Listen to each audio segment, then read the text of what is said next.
다윗이 도피 생활을 하는 가운데 가장 사람들 입에 많이 오르내리는 그 위대한 주님을 사랑하는 마음과 또 양보의 마음, 생명을 존중하는 마음, 뭐 이런 것을 보여주는 대목이 오늘 본문에 나오고 있습니다. 사람은 자신이 가진 것이 무엇인지 알아야 하고 다른 사람 뒤에 또 누가 있는가를 알아야 정신을 차리고 똑바로 살아갈 수 있습니다. 지금 사울은 자신이 가진 게 뭔지도 몰랐고 또 백성들에게 있는 것이 뭔지를 잘 모르는 사람이었습니다. 사울은 하나님이 자기와 함께 계시고 자기를 돕고 계시다고 하는 사실을 놓치고 판단하다가 보니까 잘못된 선택을 해서 기름 부음을 받은 자였지만은 하나님이 일찍이 버리셨습니다. 제사를 지내는데 사무엘을 기다리라고 했는데 기다리지 않고 그냥 자기 주변에 있는 군사들이 백성들이 흩어지는 것이 두려웠던 사람이고 또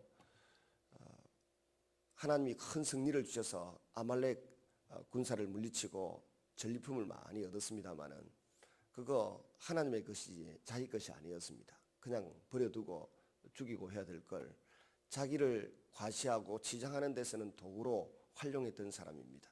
그래서 하나님이 도무지 눈뜨고 못 봐주겠다, 포기하겠다, 그렇게 버렸다라고까지 말씀하셨습니다. 그런데 오늘 본문을 가만히 보면 다윗은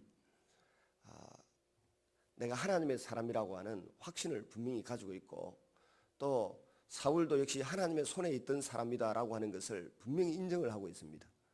뿐만 아니라 그 백성들도 하나님의 소유, 하나님의 눈동자같이 아끼는 존재다라고 하는 것을 인정을 하고 일생을 사는 다윗을 볼 수가 있습니다. 여러분 보세요. 다윗은 인구조사 이후에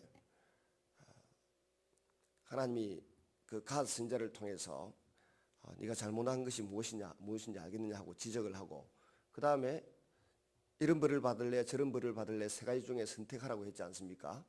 그래서 그 전염병이 3일 동안 이스라엘 전역을 뒤덮는 것을 선택을 했어요.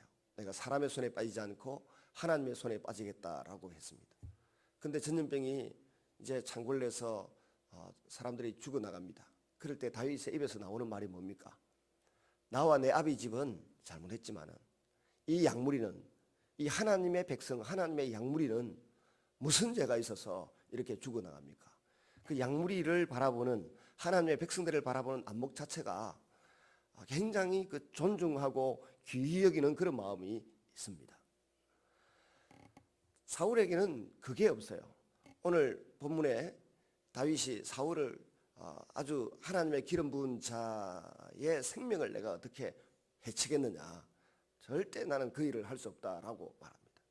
그래서 종종 제가 어릴 때 듣던 설교에 의하면 하나님이 기름 부어 세웠던 그 목회자, 뭐 장로님 이런 사람이 귀중하고 소중하니까 잘 대접해야 된다. 뭐 등 뒤에서 뒷담화 해도 안 된다. 뭐 이런 의도로 말씀을 많이 하시더라고요. 맞을 수 있습니다. 그런데 그 이전에 아니면 그 배후에 하나님께서 그 사람을 사랑하고 그 사람을 향한 계획을 가지고 있다고 하는 사실을 우리가 놓치고 있습니다. 그리고 그 기름 부음 받은 자 한 사람 등 뒤에 있는 하나님, 또 그를 신뢰하고 따르는 백성들의 그 마음이 흐트러지거나 흥크러지지 않도록 하기 위해서 상당히 존중하고 있는 다윗의 모습을 볼 수 있어요. 정치적인 관점에서 다윗의 이런 행동과 발언을 지켜본 사람들은 말하기는 다윗이 약아가지고 어차피 자신이 나중에 왕이 될 줄 알기 때문에 내가 왕이 되었을 때도 신하들이 구테타를 일으키지 못하도록 미리 멍석을 잘 깔아놓는 것이다. 그렇게 평가하고 말씀하시는 분들도 있더군요. 그러나 여러분 오늘 제가 강조해드리고 싶은 말씀의 핵심 요지는 이것입니다. 다윗은 자신이 누구인지를 알았고 또 하나님의 백성들이 하나님의 소유라고 하는 것을 알았다는 것입니다. 자신이 누구입니까? 하나님이 함께 하시고 하나님이 자신을 왕으로 세웠다고 하는 것을 절대로 놓치지 않고 붙들고 있습니다. 1년이 가도 왕이 안 되고 10년이 가도 왕이 안 되고 거의 어떤 사람은 13년 어떤 사람은 15년 이렇게 계산을 하는데요. 그렇게 오랫동안 시간이 걸려도 하나님이 주셨던 그 말씀, 기름 부었던 그 사실을 놓치지 않고 붙들고서 인내하고 기다리고 또 기다립니다. 그러니까 결국은 하나님의 역사가 나타나는 것을 볼 수가 있습니다. 사울은 보십시오. 지금 오늘 본문을 보면 2절에 온 이스라엘에서 택한 사람 3,000명을 거느리고 그랬습니다. 이게 상비군이라는 표현을 씁니다. 늘 준비되어 있는 군대, 병사들 3,000명이 있었어요. 지금 우리나라의 상비군이 얼마입니까? 60만인가 그래요. 일본은 15만인가 그렇습니다. 근데 막상 전쟁이 벌어지면 일본 군대가 훨씬 많습니다. 일본 군대는 그 15만이 전부 다 하사관 이상이에요. 장교들만 딱 있어요. 하사관 이상의 15만이. 18만인가 그럴 거예요 아마. 근데 우리나라는 60만이 대부분이 뭡니까 이게? 사병졸들입니다. 그러니까 전쟁이 벌어지면 준비되어 있는 장교들이, 하사관들이 쫙 군대를 펼쳐서 이끌 수 있는데 우리나라보다 훨씬 숫자도 많고 가지고 있는 무기의 그 질과 양도 큽니다. 그래서 늘 기도하고 신경 많이 쓰고 살아야 됩니다. 그런 이 늘 준비되어 있는 군대, 이 3,000명은 그 당시로는 굉장히 큰 군대라는 겁니다. 사울이 세금 거두어 가지고 먹이고 입히고 재우고 모든 것을 공급하면서 수족처럼 부리는 사람들입니다. 사울의 말 한마디면 그야말로 목숨을 걸고 그 임무를 수행하는 사람들입니다. 이 3,000명이 사울과 함께 늘 다윗을 잡아 죽이는 것을 유일한 목적으로 삼고 지금 10년 이상 따라다니는 겁니다. 체포조가. 추격조, 체포조가 10년 이상 따라다니면서 다윗을 잡으려고 합니다. 그리고 다윗을 죽이려고 합니다. 사울은 자신을 세우시니가 왕이시고 하나님이시고 자신을 붙들고 계시니가 하나님이란 믿음이 없어서 폭삭 망한 사람입니다. 금방 망하지는 않았지만 하나님의 말씀이 떨어지고 난 이후 10년 15년 만에 그냥 망해버리는 사람입니다. 근데 다윗은 내 뒤에 하나님이 계시다. 내게는 하나님의 말씀이 있다. 하나님의 약속이 있다. 이걸 믿고서 넘어지고 엎어지고 슬픈 일을 당하고 위험한 일을 당하고 심지어 이 체포조가 코앞에서 자기를 잡으러 오고 또 이리 피하고 저리 피하고 그러면서도 다윗은 결코 나의 하나님을 놓치지 않습니다.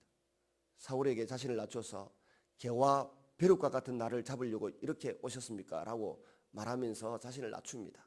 그러나 말은 낮추지만 내 등 뒤에 계신 하나님을 절대로 그 시야에서 놓치지 않습니다. 오늘 우리가 종종 삶에서 어려움을 겪을 때 이유가 뭔가요? 눈앞에서 주님을 놓칠 때, 내 등 뒤에서 나를 도우시는 주님에 대한 생각을 안 할 때, 그때 우리는 망하는 것입니다. 여러분, 말씀을 맺습니다. 어떤 일이 있을 때 선으로 선을 갚는 경우가 있습니다. 근데 악으로 선을 갚는 경우가 있습니다. 아예 선에 대해서 갚지 않는 경우도 많이 있습니다. 하나님의 자녀는 악도 선으로 갚아야 되는 사람들입니다. 대개의 경우 하나님의 자녀들이 하나님이 주신 은혜 혹은 가까이에 있는 하나님의 사람들이, 공동체 일원들이 베풀어 준 은혜에 대해서 그냥 무신경하고 무감각합니다. 안 해요. 제가 여러분 아이 하나 병원에 입원하는 걸 보고 안 되겠다는 생각을 했어요. 입원해 있는 걸 누워 있는 걸 보고 지금 봉생병원에 가 있습니다만은 우리가 우리 한국 사람들의 고유 그 풍속 가운데 하나가 뭡니까? 그러니까 품앗이라는 게 있어요. 남의 집에 일을 하면 농번기에 저 집에 가서 내가 일해주고 그 다음 날은 그 사람이 우리 집에 와서 일해주는 거예요. 내가 다른 사람이 고통을 겪고 아픔을 겪고 병원에서 생사의 기로에 시달릴 때 기도해 준 모든 것들을 그 사람들이 잊지 말아야 되고 동시에 하나님은 절대로 잊지 않으신다는 것을 여러분 기억하시기를 바랍니다. 그래서 내가 그들을 위해서 기도했을 때 그 사람은 잊어버려도 하나님은 잊지 아니하시고 나에게 좋은 것으로 갚으시고 채우시는 그 은혜가 있어요. 그래서 여러분, 언약의 백성, 언약의 공동체를 사랑하시는 하나님 앞에 매달려 기도하는 것을 주님은 귀히 보시는 것입니다. 중보기도의 복이라고 제가 오늘 수요일 저녁 예배 설교 제목을 잡아 놓았는데요. 다른 사람을 위하여 중보기도한 그 사람을 하나님이 들어서 크게 쓰시고 복을 주세요. 근데 내 문제가 아니다라고 생각해서 주저앉아 버리면 안 돼요. 교육자들은 카카오톡을 매일 보내야 돼. 매일 동년 새벽에 함께 모여 기도합시다. 내일 새벽에 만납시다 라고 문자를 보내고 카카오톡을 보내고 구역장들도 목사들도 그렇게 해서 함께 모여서 기도하는 것을 이거 아예 숨 쉬듯이 밥 먹고 물 마시듯이 노력하고 힘을 써야 돼요. 근데 그런 노력 하나하나를 하나님이 보신다는 것을 여러분 기억하셔야 됩니다. 어제 그 울산에 있는 합동적 교회 제일 큰 교회 목사님이 오셨어요. 성도가 한 3,000명 이상 모이는 큰 교회 목사님인데 열심히 교회를 섬기고 뭐 교회당 건축을 하고 하다가 한쪽 귀가 아예 가버렸어요. 그래서 다른 목사님이 통영에서 막 태우고 여기까지 왔더라고요. 울산에 있는데 통영에 무슨 모임이, 서울에서도 저한테 한 달인가 두 주 전부터인가 전화가 왔었어요. 한 2주 전부터 전화가 왔어요. 그래서 기도 좀 해주라고. 찾아와야 기도를 해주지. 모른 척하고 가만히 있었는데 어제 왔더라고요. 제가 다른 데 있다가 커피 와서 기도를 하는데 한 번 해도 안 되고, 2번 해도 안 되고, 3번 해도 안 되고, 4번 해도 안 되고, 5번 해도 안 되고. 제가 포기했을까요? 6번째 기도를 하는데 6번째 나중에 땀이 나더라고. 6번째 안 돼요. 7번째 하는데 듣는 겁니다. 7번째부터 자기 아내가 사모님이 여보 사랑해 하니까 그래 나도 사랑해 그러고 마지막 8번째는 아예 선명하게 듣고 저도 놀랐어요.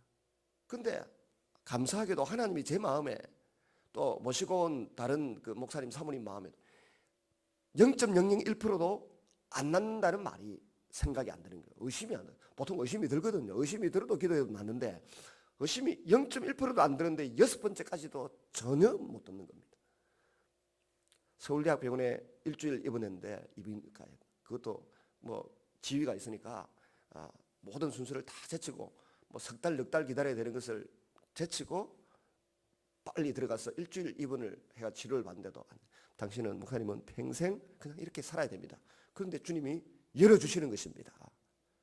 믿음이라고 하는 것은 하나님을 위하여 쓰는 것이고 다른 사람을 위하여 쓰는 것입니다. 근데 하나님을 위해서 믿음의 기도를 드렸고 하나님을 위해서 다른 사람을 위해서 믿음의 기도를 열심히 했는데 그 결과에 그 행복은 그분에게 물론 있겠죠. 하나님에게도 영광이 간 줄로 믿습니다. 근데 기도한 사람이 누리는 기쁨과 행복은 뭘까요? 하나님이 내 기도를 들으셨고 나를 쓰셨다. 그만큼 영적인 포만감, 내 삶에 대해서 인도하시고 개입하시는 하나님에 대한 기쁨과 감사가 큰 재산으로 남아있는 거예요. 은행에 나에게 돈이 10억이 있다, 100억이 있다. 그 포만감이 있듯이 내 뒤에 내 기도를 들으시는 하나님이 함께 하신다. 내 기도를 들으시고 역사하시는 주님이 계신다. 그 자부심으로 여러분, 다윗은 죽일 수 있는 사울을 죽이지 않습니다. 그리고 하나님의 손에 맡길 수 있습니다. 우리는 우리 손으로 내가 두고 보자, 가만두나 봐라. 두고 보자, 가만두나 봐라. 그리고 온갖 불평과 불만으로 사람을 상대하려고 합니다. 그러나 하나님을 상대할 수 있는 사람이 되시기를 바랍니다. 눈에 보이는 돈, 눈에 보이는 사람, 눈에 보이는 그 문제거리 배우 위에 계신 하나님, 이 문제를 통해서, 이 어려움을 통해서, 혹은 이 승리와 이 큰 기쁨을 통해서 하나님이 의도하시는 바가 나에게 있을 것이고 기대하는 바가 내게 있을 것이라는 믿음을 가지고 그 문제를 바라볼 수 있기를 바랍니다. 그랬던 사람은 승리했습니다. 그랬던 사람은 형통했습니다. 그랬던 사람은 자신도 행복했지만 다른 사람도 행복하게 했고 하나님께 영광을 돌렸습니다. 여러분, 오늘도 다윗처럼 우리도 주의 종의 집이 복을 받게 하옵소서라고 기도할 수 있는 그 은혜를 누릴 수 있기를 주의 이름으로 축원합니다.